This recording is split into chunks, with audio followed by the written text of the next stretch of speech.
I met Marc in the weirdest and serendipitous of ways. I had a cooking show online with my ex-girlfriend called An Actor Prepares, and my friend Drew, who is now my wonderful writing partner and sometimes husband, he was doing Grease out in Long Beach Island, New Jersey as a favor, and Marc Summers was also doing Grease as a favor to the same guy, and they played some pretty insignificant roles in the show and had a lot of time backstage with each other. And Drew happened to be watching this episode that we had just made, and Marc saw it and said, who's that guy? And liked it.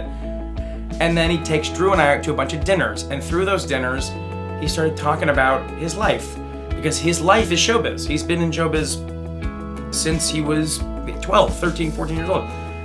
And we were fascinated, and he just never runs out of those stories. And we would keep asking about him. And then one day, Drew and I wrote a song for him called I Want to Be on Broadway as a joke for a concert. Marc wanted to be in one of his concerts.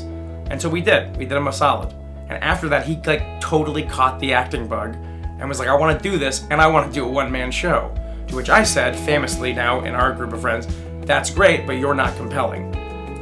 To which he said, well, I wrote this book. And then I read the book, and I went, this is the story. So then, with that as our guide, we would take Marc out to dinner all the time, notebook in hand, and then phone on the table, recording every word.